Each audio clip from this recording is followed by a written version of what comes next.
चालविण्याकरिता घडिलेले कोणतेही हत्यार तुझवर चालणार नाही आणि तुझवर आरोप ठेवणाऱ्या सर्व जीवांना तू दोषी ठरविशील. परमेश्वराच्या सेवकांचे हेच वतन आहे. हालेलुया. हे स्पेसिफिकली असं कुठलं तरी शस्त्र, असं कुठलं तरी अडचण, अशी कुठली तरी प्रॉब्लेम विचार करून नाही का, इट्स लाईक आपण टेलर मेड म्हणतो, हा शब्द वापरण्यात येतो. म्हणजे समजा मला काही कपडे शिवायचे तर मी टेलरकडे जाते, मी माझं माप देते आणि अगदी माझ्या मापाचा जसा मला पाहिजे तसा मी ड्रेस शिवून घेते. ओके, मोस्टली आपण असं करतो. रेडीमेड जरी घेतलं तर आपण त्याला स्वतःच्या मापाने ऑल्टर करतो किंवा जे पाहिजे ते करतो, बिकॉज आपण आपल्या स्वतःच्या मापाचे आपण कपडे घालणं पसंत करतो, ते चांगलेही दिसतात. सो इकडे काय सांगते की तुमच्यासाठी अशी सैतानाने, अंधकाराच्या राज्याने, it is like tailor made weapons, की बरोबर तुमचा वीकनेस जाणून बरोबर अशा प्रकारचे शस्त्र बनवण्यात येतील की जे तुम्हाला खाली पाडतील, तुमच्या नाशासाठी असतील, तुमचा विध्वंस करण्यासाठी. असो स्पेसिफिकली, असं नाही की जनरली कॉमनली काहीतरी बनवलंय आणि नाही का तुमच्यावर नाही का असं रॅन्डमली कोणीतरी हल्ला करताय. नो, तुम्हाला म्हणजे याचा अर्थ की अंधकाराचं राज्य सुद्धा तुमचं स्टडी करताय, सैतान सुद्धा तुम्हाला पाहतोय, तो वर्षानुवर्षापासून आपल्या पिढीला जाणतोय, आपल्या लोकांना जाणतोय. तर त्याला आपल्या पिढीमध्ये काय चालत आलंय, पिढ्यानपिढ्यापासून कुठला वीकनेस आहे, काय गोष्टी झाल्यात, हे सगळं त्याला माहितीये. माझ्या पूर्वजांनी काय केलंय, माझ्या आई वडिलांनी, माझ्या आई वडिलांच्या आई वडिलांनी, त्यांच्या पेरेंट्सनी, त्यांच्या गेल्या 3, 4, 5, 6, 8, 10 अगदी आदामापर्यंतच्या सगळ्या पिढ्यांनी काय केलं हे त्याला माहितीये. And he knows the weaknesses I am carrying throughout my bloodline. Okay, रक्ताद्वारे किंवा आपण ज्या रक्तातून आलोय, आपण ज्या जनरेशन मधून आलोय, त्याच्याद्वारे कोणते वीकनेसेस आपण आपल्या फॅमिलीमध्ये आहे, कुठे काही गोष्टी पास्ट मध्ये करण्यात आल्या, आता करत आहोत, काय घडलं आहे. इवन मी आईच्या गर्भात असताना, तुमच्या गर्भामध्ये घडण होत असताना कोणत्या गोष्टी झाल्यात जे त्याला लीगल ग्राउंड देतात, जे त्याला ना कायदेशीर परमिशन देतात हल्ला करण्यासाठी, विध्वंस करण्यासाठी, नाश करण्यासाठी, हे सगळं त्याला माहितीये. आणि ह्या सगळ्याचा व्यवस्थित अभ्यास करून तो बरोबर तुमच्या वीक पॉइंटवर हल्ला करतो. Hallelujah, hallelujah. सैतानाला माहितीये तुम्ही आता प्रेयर मध्ये वाढताय, तुमच्या जीवनामध्ये आता चांगल्या गोष्टी होत आहेत, तुम्ही देवाच्या जवळ जायला लागलाय, तुम्ही पवित्र आत्म्यामध्ये वाढताय, तुम्ही वाईट गोष्टी सोडून आता देवाच्या वचनानुसार चांगल्या गोष्टी करताय, तुमच्यामध्ये अजून आणि अजून उन्नती होते. हे ज्यावेळेस त्याला कळतं, तो बरोबर अशा काही गोष्टी घडवून आणतो, असे काही हल्ले आणतो, असे काही शस्त्र चालवतो की बरोबर आपण तिकडे कमजोर पडून आपण पुन्हा खाली पडतो. हालेलुया. त्याला माहितीये. पण देवाचं वचन काय सांगतं माहितीये का, भलेही त्याने कितीही चांगले आपल्याला, म्हणजे माझ्यावर हल्ला करायसाठी त्याने मला स्टडी करून शस्त्र बनवलं असेल, तुमच्यावर हल्ला करण्यासाठी तुमच्यावर, तुमच्याबद्दल अभ्यास करून, तुमचे वीकनेसेस जाणून, तुमचे प्रॉब्लेम जाणून, तुमचे चुका जाणून बरोबर त्या एरियामध्ये तो तुम्हाला छळणार आहे किंवा तिथे तो हल्ला करणार आहे. त्याला माहितीये तुमचा वीक पॉइंट काय आहे आणि त्यानुसार तो बनवतोय. सो प्रत्येकासाठी त्याच्याकडे हल्ले करण्यासाठी काही ना काही आहे. पण देवाचं वचन सांगतं तुझ्यावर चालविण्याकरिता. इथे काय दिलंय माहिती, ह्या पहिल्या पार्ट मध्ये, ह्या वचनाचा जो पहिला भाग आहे की तुझ्यावर चालविण्याकरिता घडलेले हत्यार, याच्यामध्ये ना, यामध्ये सुद्धा 2 भाग आहे. एक तर आपल्यासाठी हत्यार बनवण्यात आले आणि दुसरं ते चालविण्यात पण येते. असं नाही की फक्त बनलंय आणि ते चालतच नाही. सपोज कोणीतरी तलवार बनवली आहे, ती तलवार माझ्यावर वार करण्यास करिता उचलण्यात सुद्धा येते. सो अगदी इतकं जवळपर्यंत वार येतोय. Praise the Lord. सो हत्यार आपल्या विरोधात बनत आहे, आपल्या विरोधात शस्त्र बनत आहे, आपल्या विरोधात सैतान योजना, कपट गोष्टी सगळ्या करत आहे आणि तो आपल्यावर ते हल्ले पण करत आहे. But still God is saying की इतकं सगळं जरी त्याने प्रयत्न केला तरी परमेश्वराचं वचन काय सांगतं, कोणतेही हत्यार तुझवर चालणार नाही. What a great protection we are having. Hallelujah. कोणत्या सामर्थ्यामध्ये, कोणत्या सुरक्षेमध्ये, कोणत्या परमेश्वराच्या छायेखाली आपण राहतो हे आपल्याला समजतंय. सो आपल्याला सगळ्या बाजूने शत्रूने घेरले, आपल्याला माहिती आता इथून निसटण्याचा मार्ग नाहीये. आपले एनिमीज आपल्यावर चढाई करून येत आहेत. आता आपण मरणार हे निश्चित आहे, आपल्याला आता शत्रू घेरणार हे निश्चित आहे. पण तरी सुद्धा परमेश्वर म्हणतो की ते आपल्यावर चालणार नाही. Praise the Lord, praise the Lord. ज्यावेळेस शद्रक, मेशक, अबेदनेगो आणि दानियल कुठे होते, हे बायबल सांगतं, हे इस्रायलातले हुशार, विद्वान, तरुण, दिसण्यात सुंदर असे हे पुरुष होते. कारण ज्या वेळेस यांना पकडलं होतं, इस्रायलाला यरुशलेमेवर स्वारी करण्यात आली होती, इस्रायलला हरवण्यात आलं होतं, त्यावेळेस काय झालं होतं माहितीये का? जो नबुखदनेसर राजा आहे बाबेल देशाचा किंवा तिकडचा, त्याने काय केलं होतं? पूर्ण इस्रायल लुटलं होतं. आणि त्यावेळेस इस्रायल कोणताही देश लुटायचे त्यावेळेस ते सुंदर सुंदर स्त्रिया, तरुण मुलं, त्या देशातली सगळी संपत्ती, सोने, दागिने जे काही आहे ना, त्या गोष्टी सोबत घेऊन जायचे त्यांच्या देशामध्ये, ते गुलाम बनून किंवा त्यांच्या देशामध्ये ह्या टॅलेंटचा वापर करण्यासाठी. ज्या वेळेस शद्रक, मेशक, अबेदनेगो आणि डॅनियल यांना ज्यावेळेस पकडून त्यांना तिकडे गुलाम म्हणून नेलं होतं. आता इस्रायल हरलाय, इस्रायलावर दुसऱ्याने स्वारी केली आहे आणि यांना पकडून नेण्यात येते, ह्या सगळ्यांना घेरलंय, हे सगळ्यांना तिकडे ठेवलंय. आणि त्यावेळेस नबुखदनेसर राजा म्हणतो की हे जे आपण पकडून आणलेली लोक आहेत ना, आपण त्यांना हरवलंय, गुलाम म्हणून आणलेले, त्यांच्यापैकी विद्वान, हुशार, दिसायला सुंदर, तरुण आणि खूप चांगले जे आहेत ना, त्या सगळ्या मुलांना वेगळं कर, त्यांना माझ्या राजवाड्यामध्ये ठेव, तिकडे त्यांना ट्रेनिंग दे, मग त्यांना स्पेशल जेवण दे, मी सांगतो तसं माझं राजासारखं त्यांना स्पेशल टाईप फूड दे, त्यांना ट्रेनिंग मिळू दे, आणि मग ते माझ्या राज्यामध्ये, शत्रू बोलतोय, माझ्या राज्यामध्ये मोठमोठ्या पदावर मी त्यांना ठेवीन. म्हणजे तुमच्या ज्ञानाचा, तुमच्या बुद्धीचा उपयोग तिकडे तो राजा त्यांच्यासाठी करतोय. डॅनियल वॉज नोईंग, डॅनियलला माहित होतं की तो कोणाचा आहे, तो काय आहे. भलेही तो शत्रूच्या राष्ट्रात होता, भलेही तो नबुखदनेसर राजाच्या इथे गुलामीमध्ये होता, भलेही तिकडे दुसरे लोक त्यांच्यावर वर्चस्व करत होते, पण डॅनियलने देवासोबत कॉम्प्रोमाइज केलं नाही, देवासोबत तडजोड केली नाही. डॅनियलला माहितीये, भलेही ह्या लोकांना वेगळं केलं होतं, यांना काही घाणेरडं अन्न किंवा काहीतरी असं शिळं काहीतरी टाकून दिलेलं खायला देत नव्हते. तुम्ही डॅनियलचं 1st-2nd चॅप्टर वाचा, तुम्हाला कळेल. तर त्याच्यामध्ये दिलंय राजाच्या दरबारातून त्यांच्यासाठी स्पेशल टाईप ऑफ फूड दिलं होतं, कारण ते अजून चांगले दिसावे, अजून चांगले व्हावे, अजून चांगली त्यांची तब्येत व्हावी आणि ते राजाच्या दरबारामध्ये वेगवेगळ्या पदावर काम करावे म्हणून. सो एका राजासमोर जो उभं राहायचंय तर तुमचं चालणं, बोलणं, उठणं, बसणं, पर्सनॅलिटी तशी पाहिजे. सो पर्सनॅलिटी डेव्हलपमेंटचं त्यांची ट्रेनिंग चालू होती. Praise the Lord, praise the Lord. But Daniel was knowing, त्या शत्रूच्या राष्ट्रामध्ये असताना सुद्धा डॅनियलला माहित होतं की मी माझ्या स्वतःला ह्या राजाचं, भले ते उत्तम अन्न आहे, ते खाऊन विटाळू शकत नाही. सो तो म्हणतो मी हे राजाचं जे जेवण आहे, जे भोजन आहे ते खाणार नाही, मी साधं शाकभाजी खाणार, मी साधं व्हेजिटेबल्स खाणार. आणि तिकडे जो त्यांची काळजी घेण्यासाठी, जो देखरेख करण्यासाठी ठेवलाय, तो म्हणतो मी जर तुम्हाला, तुम्ही म्हणताय तसं करू दिलं तर राजा म्हणेल हे असं काय, ज्यावेळेस तो तुम्हाला पाहायला येईल आणि तो मला मारून टाकेल, तो मला शिक्षा करेल, कारण तुमचं मी ऐकलं म्हणून मी राजाच्या नियमाच्या विरोधात जाऊ शकत नाही. डॅनियल काय म्हणतो, ठीक आहे, तू नाही असं करू शकत ना, आम्हाला 10 दिवस दे. महिने तर त्यांची ट्रेनिंग चालणार होती. तो म्हणतो आम्हाला 10 दिवस दे. डॅनियल, शद्रक, मेशक, अबेदनेगो चौघं म्हणतात आम्हाला 10 दिवस दे. 10 दिवस आम्ही फक्त आणि फक्त आम्ही आमच्या देशात जे खात होतो किंवा आम्हाला जे वाटतंय, which is good for my spirit, which is good for my soul, which is good for my relationship with my God. Okay, काय हे डॅनियल फास्ट किंवा डॅनियलच्या फूडवर मी कधीतरी तुम्हाला शिकवेल. तर तो म्हणतो ते मी खाणार, 10 दिवस आम्हाला द्या, मग तू त्या बाकीच्या लोकांना आणि आम्हाला बघ. जर 10 दिवसात आम्ही उत्तम दिसलो तर आम्ही हे कंटिन्यू करणार, जर आमच्यामध्ये चांगल्या गोष्टी नाही दिसून आला तर तू बोलतोय ते आम्ही करू. शत्रूच्या राष्ट्रामध्ये असताना, शत्रूच्या अधिकाराखाली असताना सुद्धा डॅनियल देवाच्या बाजूने उभं राहून स्वतःला पवित्र ठेवू शकला. त्याने, बायबल सांगतं, राजाच्या त्या टेबलवर जे वाढण्यात येत होतं त्याने स्वतःला विटाळवलं नाही. आणि आफ्टर 10 डेज ज्यावेळेस पाहिलं तर जे लोक राजाच्या दरबारातून उत्तम खात होते त्यापेक्षा शद्रक, मेशक, अबेदनेगो, डॅनियल हे 10 पटीने खूप चांगले, खूप तेजस्वी आणि खूप टवटवीत दिसून आले. Hallelujah. This is the heritage of the children of God. देवाच्या लोकांचं ना ही संपत्ती, हे वारसा आहे, हे देवाने दिलंय. पण परमेश्वर याच्याही पुढे एक पाऊल जातं. परमेश्वर काय म्हणतोय माहिती, गॉड इज सेइंग, तुझवर आरोप ठेवणाऱ्या सर्व जीवांना तू दोषी ठरवशील. परमेश्वराच्या सेवकांचे हेच वतन आहे.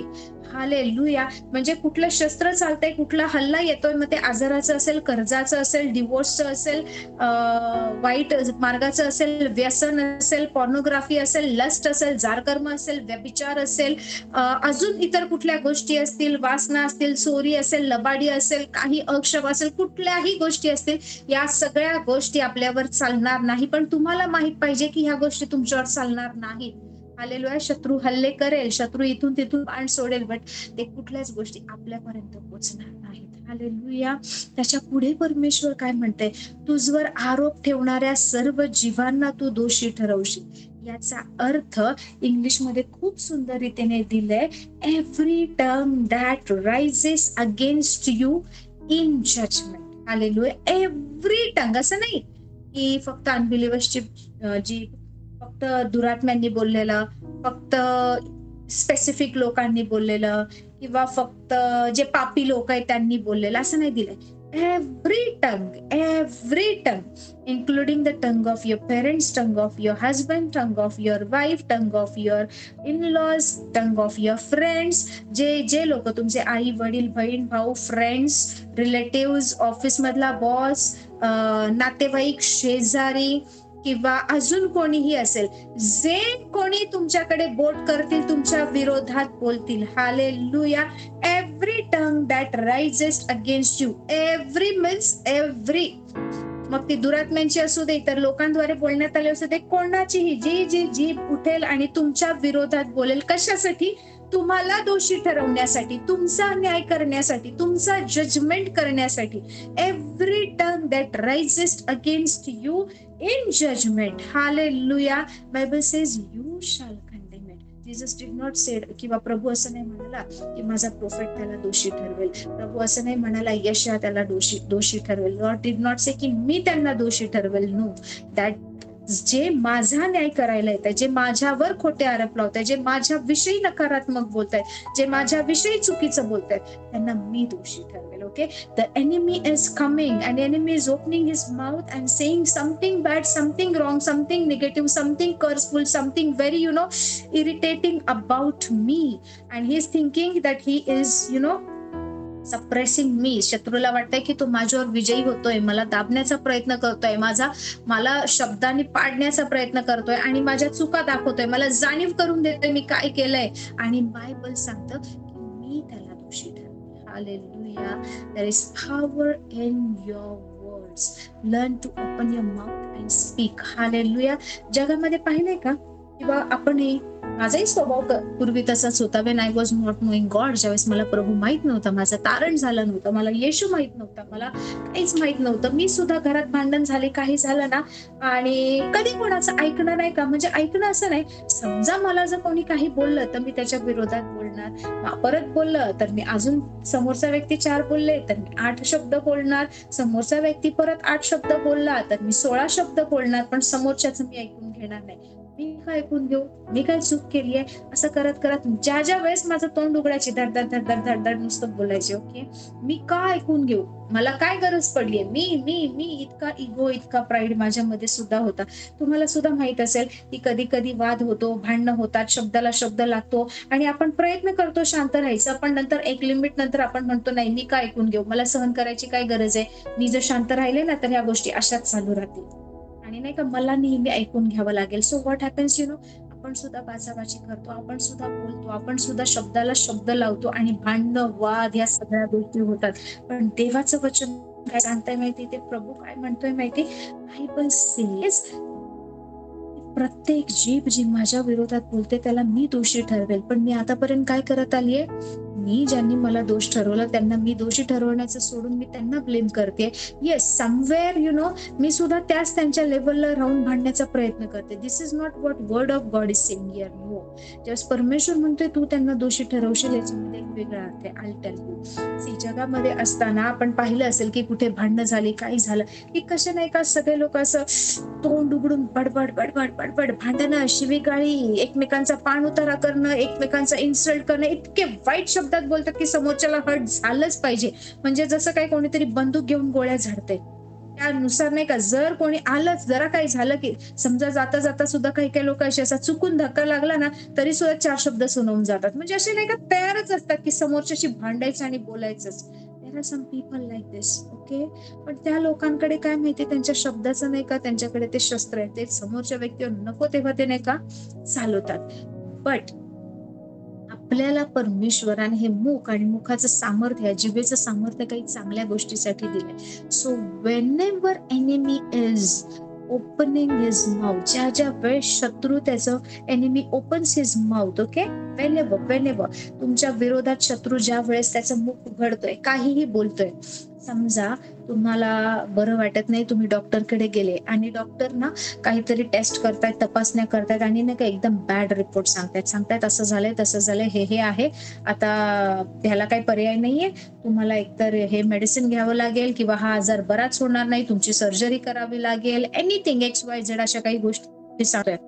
ज्या ज्या वेळेस तुम्ही ही गोष्ट ऐकता, आता आपलं कसं एक वी रिस्पेक्ट, माझे रिपोर्ट असे आले, माझ्या सोनोग्राफी मध्ये हे दिसतंय, माझ्या अल्ट्रासाऊंड मध्ये, माझ्या MRI मध्ये, माझ्या एक्सरे मध्ये हे दिसतंय आणि लगेच आपण खचून जातो, आपल्याला लगेच शेवट दिसतो, आता असं झालंय, हे होईल ते होईल, शेवट दिसतो, त्याच्यानंतर खर्च दिसतो, त्याच्यानंतर पैसे कसे मॅनेज करायचे, सगळ्या गोष्टी एकाच वेळेला आपल्या माइंड मध्ये काम करायला लागतात. प्रभू सोडून, त्याचं वचन सोडून सगळं आठवतं आणि मग सगळं माइंड मध्ये ऍक्सेप्ट केल्यानंतर रडायला लागतो की माझ्यासाठी प्रेयर करा, असं झालंय तसं झालंय.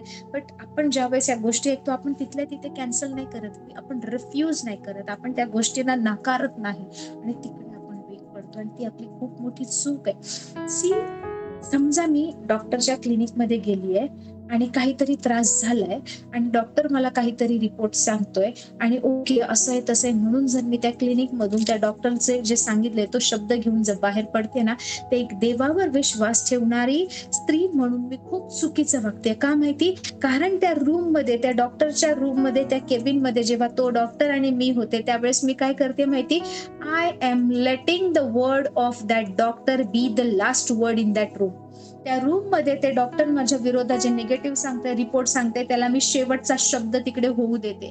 त्या शब्दाला मी नाकारत नाही, तिकडे मी माझा विश्वासाचा शब्द शेवटचा शब्द करत नाही. सो ही खूप मोठी चूक होते. मोस्ट ऑफ द टाइम आपल्या सगळ्यांकडून असं होतं. समजा ऐकलं की आपण फेल झालोय, समजा ऐकलं की नाही का काहीतरी प्रॉब्लेम झालाय, नोकरी गेली, हे झालं ते झालं, आपण ना ती गोष्ट नाही का ऍक्सेप्ट करतो आणि असं का झालं म्हणून ते झालंय हा प्रॉब्लेम घेऊन परमेश्वराकडे जातो. पण प्रभू काय म्हणते?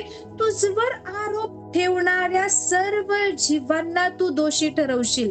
Why we are not canceling it there and there? मी तुम्हाला एक खूप सुंदर टेस्टिमनी सांगते. ऑलमोस्ट माझ्या एजची ती स्त्री आहे. हालेलुया.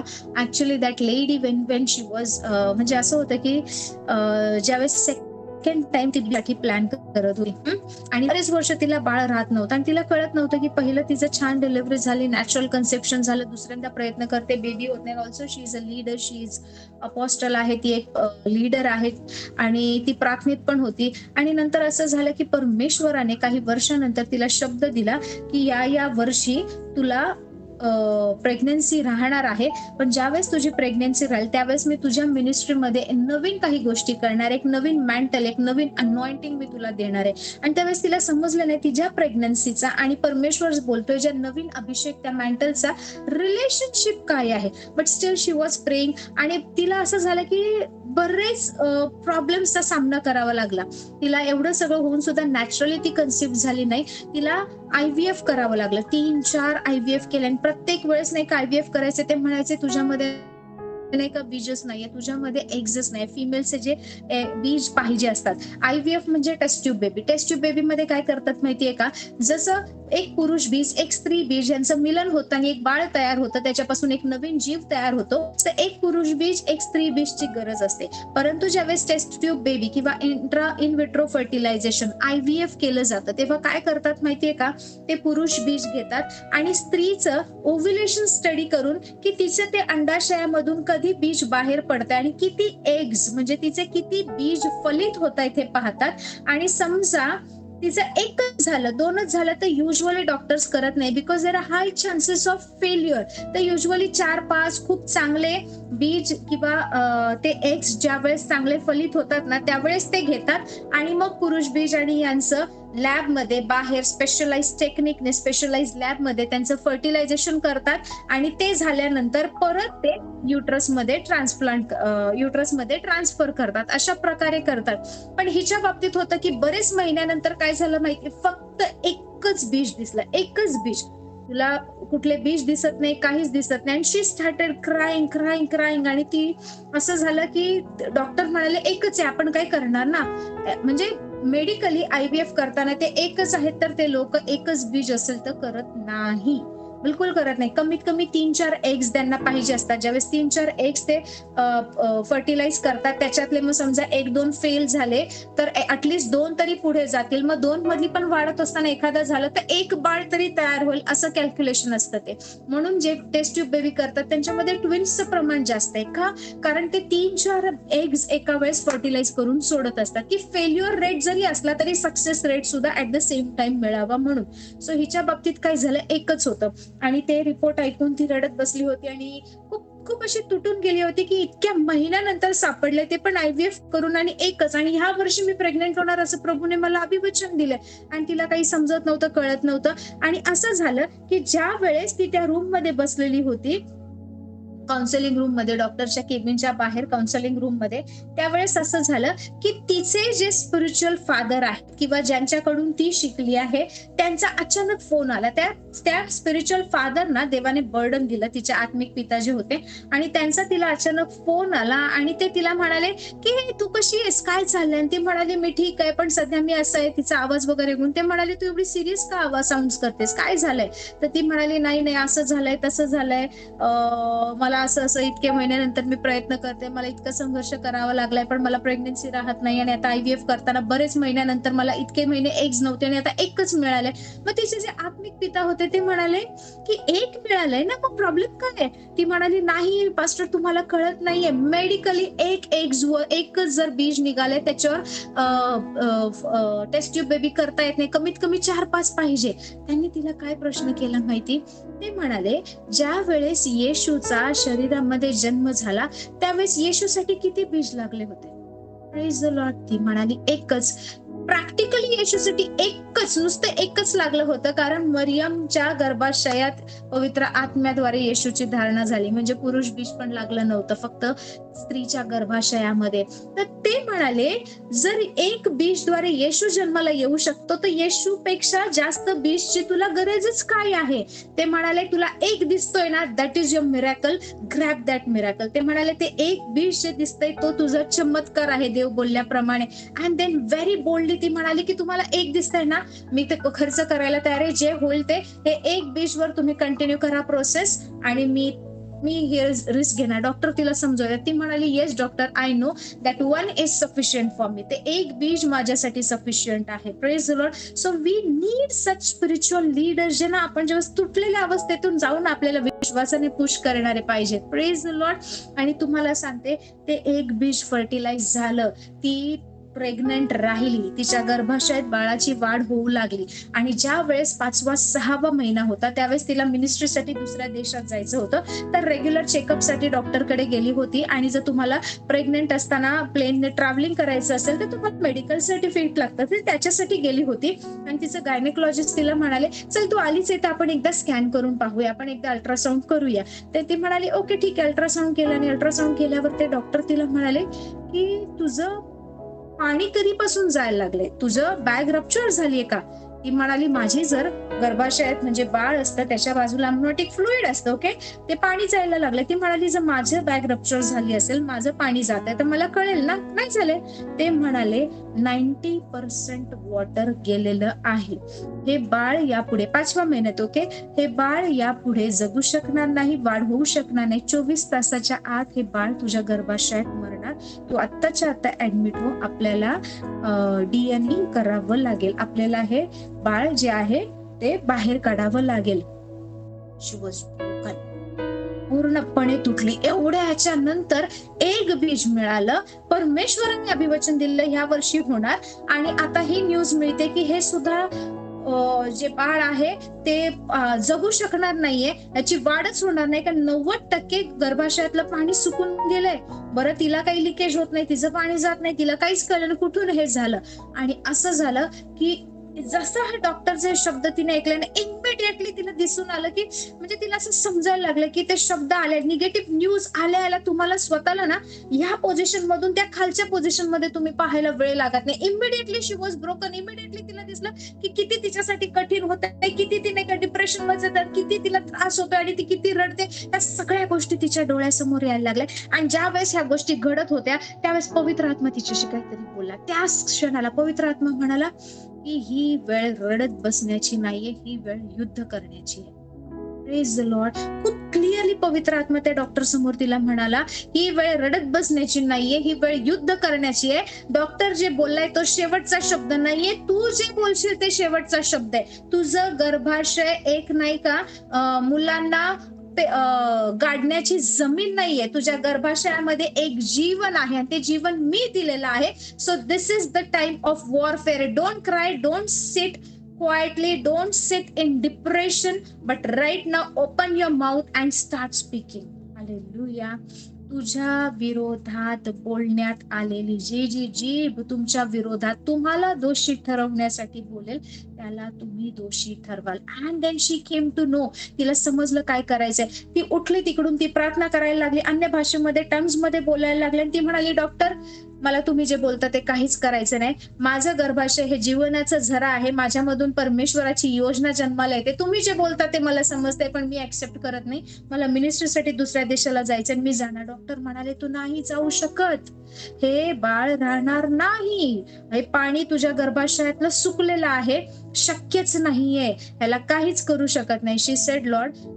ती म्हणाली की डॉक्टर मला माहितीये तुम्ही काय बोलताय. डॉक्टर म्हणाले, तुला नाही कळतंय मी काय बोलतोय. ते म्हणाले, तुझा विश्वास आहे, मानतो की तू एक देवाची सेविका आहे, पण काही गोष्टी मेडिकली फॉलो कराव्या लागतात. ती म्हणाली, मला तुमचं सगळं समजतंय, पण माझा फेथ तुम्हाला समजत नाही. माझा परमेश्वर मला सांगतोय की मला हे ऍक्सेप्ट करायचं नाही. I am walking out of this cabin with my baby. आणि तिने लिटरली प्रार्थना केली. ती काय म्हणाली माहिती. ती म्हणाली, माझ्या गर्भामध्ये जे बाळ आहे मला माहितीये ते बाळ ऐकू शकतं, ते बाळ पाहू शकतं. आणि ती म्हणाली, माझ्या गर्भात वाढणाऱ्या बाळा मला तुझी गरज आहे. मला पाहिजे या विश्वासामुळे तू माझ्या शब्दांसोबत चालला व तू मला सहाय्य करा. आपण दोघं मिळून ही जर्नी फॉलो करणार आहे. Praise the Lord. This is the way we warfare. ह्या प्रकारे आपण बोलतो, ह्या प्रकारे आपण चालतो, ह्या प्रकारे आपण परिस्थितीचा सामना करतो.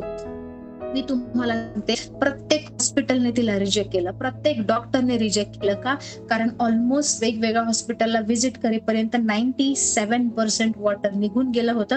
ते म्हणाले 2-3 तासानंतर हे बाळ आता तर जगणार पण नाही. खूप वेळ ते असं झालं की एका हॉस्पिटलला गेले जिकडे एक बिलिव्हर डॉक्टर होती. ती डायरेक्ट न सांगता गेली. जेव्हा जेव्हा विचारून जायचे ते म्हणायचे, येऊ नका, सिरियस केस आहे, येऊ नका, सिरियस केस आहे. ती तशीच त्याच ड्रेसमध्ये तिने फ्लाईट पकडली, ती दुसऱ्या देशात गेली. तिकडे जाऊन ज्या देशात मिनिस्ट्रीला जायचं होतं तिकडे हॉस्पिटलला ऍडमिट झाली एका बिलिव्हर डॉक्टरकडे. आणि ती म्हणाली की मला सांगा, जर गर्भाशयातलं पाणी सुकलंय तर बाळ जगण्याचे चान्सेस किती आहेत. काही केलंय ते पाणी वाढू शकतं का. ते म्हणाले, एवढं जेव्हा 95-97% पाणी म्हणजे ऑलमोस्ट काहीच नाहीये, तेव्हा ते पाणी वाढवण्यासाठी आपण काही करू शकत नाही.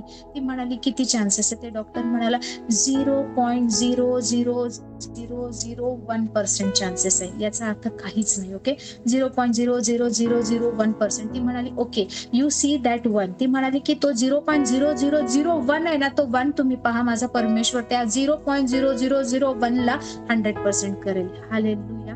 दिस is the warfare of faith. हे विश्वासाचं युद्ध आहे, हे विश्वासाचं युद्ध आहे.